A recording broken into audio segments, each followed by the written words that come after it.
অঙ্গনেশ্বর অঙ্গনেশ্বর অঙ্গনেশ্বর ওম বিষ্ণু বিষ্ণু গৌরী কৃষ্ণ বিনায়ক ওম নম শিবায় ওম নম।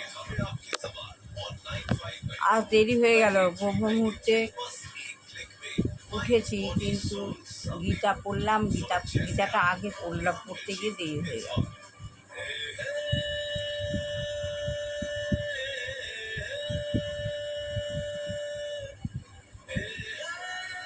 আমি আত্মা শান্তি সন্তুষ্টি দুর্গতির মাঝখানে করতে গেলে রক্ত জ্ঞান হতে উপরে উঠছে উপরে উঠছে।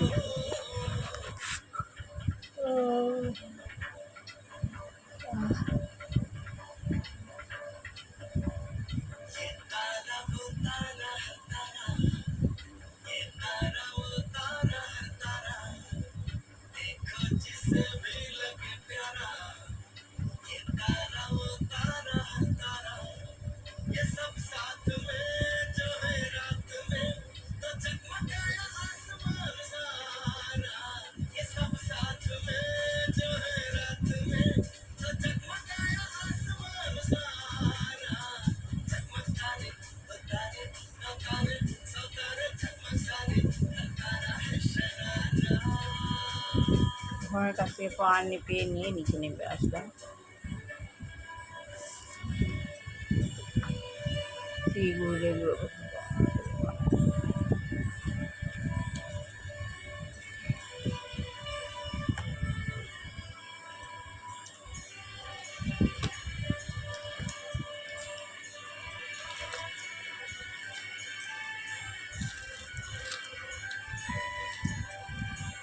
মা সরস্বতী লক্ষ্মী পায় লক্ষ্মী পায় লক্ষ্মী পায় নারায়ণ গীতা গীতা আমার অন্তরে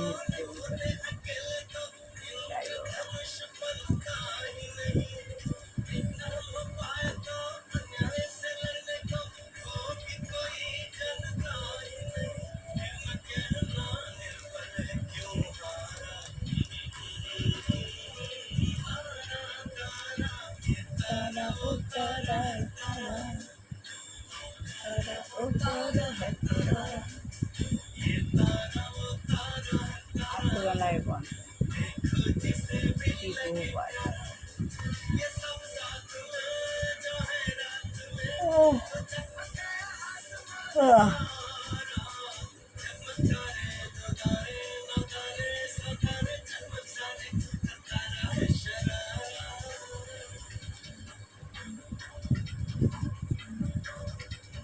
অনুকূল ঠাকুর আমার বৌমা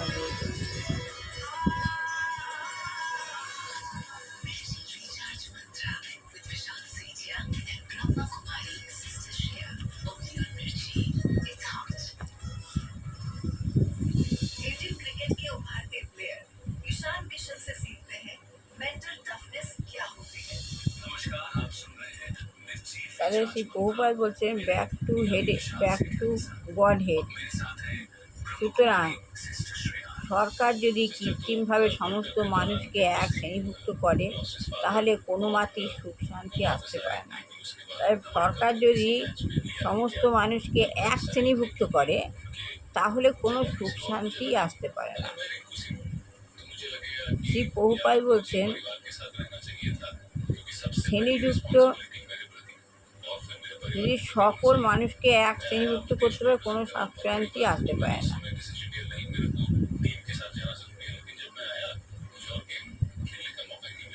তাই শ্রী প্রভুপাদ সে বিষয়ে বলছেন না, সেটা অস্বাভাবিক এবং তার ফলে সংকটের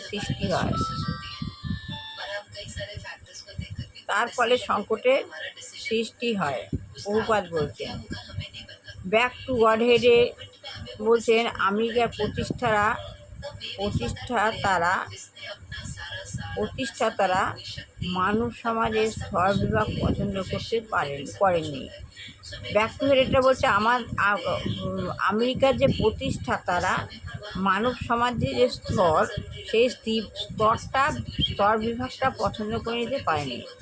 ওই ব্রাহ্মণ, ক্ষুদ্র, শৈত্য, বৈশ্য, এই যে ভাগ, এই স্তরটা ভাগ পছন্দ করে না আমেরিকার প্রতিষ্ঠাতারা। কেননা সে সময় তাদের অত্যন্ত খারাপ অভিজ্ঞতা ছিল, সে সময় তাদের অত্যন্ত খারাপ অভিজ্ঞতা ছিল। বিপ্লবের পূর্বে আমেরিকাকে শাসন করত রাজা মহারাজারা। বিপ্লবের পূর্বে আমেরিকাকে শাসন করত রাজা মহারাজারা। প্রায় সর্বত্রই রাজারা ছিল অত্যাচারী ও অভিযোগ। বেশিরভাগ রাজাই ছিল অবিচার।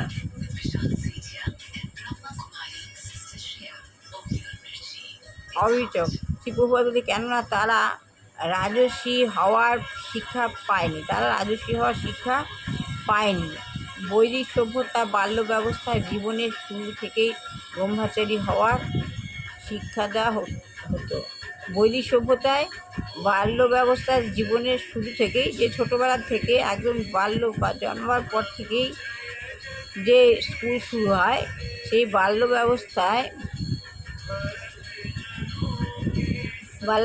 জীবনের শুরু থেকেই ব্রহ্মচারী হওয়ার শিক্ষা দেওয়া হতো। ব্রহ্মচারীরা গুরুদেবের তত্ত্বাবধান থেকে শিক্ষা লাভের জন্য গুরুকুলে যেত এবং সেখানে ইন্দ্রিয় সংযম, শৌচ, সত্য, এই ধরনের বহু সৎ গুণাবলী অর্জন করার শিক্ষা লাভ করত। এইভাবে শিক্ষা সমাপ্ত করে শ্রেষ্ঠ মানুষেরা রাজ্য শাসন করার যোগ্যতা অর্জন করত। এইভাবে শিক্ষা শেষ হতো তাদের, তারপর তারা এইভাবেই যোগ্যতা অর্জন করত। আমেরিকার বিপ্লবের বিশেষ কোনো তাৎপর্য নেই। আমেরিকার বিপ্লবের যে বিশেষ কোনো তাৎপর্য নেই। মানুষ যখন অসুখী হয় তখন তারা যখনই মানুষ অসুখী হয় তখন তারা বিদ্রোহ করে। আমেরিকা সেটা হয়েছিল, ফ্রান্সে সেটা হয়েছিল, এবং রাশিয়াতেও সেটা হয়েছিল। ব্যাক টু গড হেড বলছেন, আমেরিকার বিপ্লবীরা বলেন যে সরকার যদি মানুষকে যথাযথভাবে শাসন করতে না পারে, তাহলে সরকারের ভেঙে দেওয়ার অধিকার মানুষের রয়েছে। বলছে আমেরিকার বিপ্লবীরা বলছে, সরকার যদি মানুষকে যথাযথভাবে শাসন করতে না পারে, তাহলে সে সরকারকে ভেঙে দেওয়ার অধিকার মানুষের রয়েছে। ওই সরকার যদি কোনো কাজই করতে না পারে, তাহলে ওই সরকারকে কী হবে? তাই সরকারকে ভেঙে দেওয়ার অধিকারও রয়েছে। এটুকুনি বললাম। ভালো লাগলে লাইক, শেয়ার, কমেন্ট অবশ্যই করবেন। সবার ভালো হোক, কল্যাণ হোক, মঙ্গল হোক, দুষ্টু বাচ্চা মানুষ হোক, বিবাহ জগৎ ছেলে মেয়ে বিবাহ হোক, চাকরি হয়েছে চাকরি হোক, যেই হেরিয়েছে এগিয়ে হয়েছে। ভগবান আমাদের পরিবেশকে খারাপ করতে, তাকে ভগবান যেন নিয়ে না হতে না দিই। আর যে গিয়ে রোগগ্রস্ত পিতা মাতা, কোনো যুবক যুবতী, বাচ্চা কেউ আছে, ভগবানের কাছে রোগ থেকে মুক্তি দেয়। শত্রু দমন করে রক্ষা করো, রোগ মুক্ত রেখো। আমার ছেলে বৌমাকে ভালো রেখো, কল্যাণ করো, মঙ্গল করো। সকলকে রক্ষা করো, খারাপ থেকে ভালো রেখো, রোগ মুক্ত রেখো। এই বলে আশীষ পেলাম। ভালো লাগলে লাইক, শেয়ার, কমেন্ট অবশ্যই।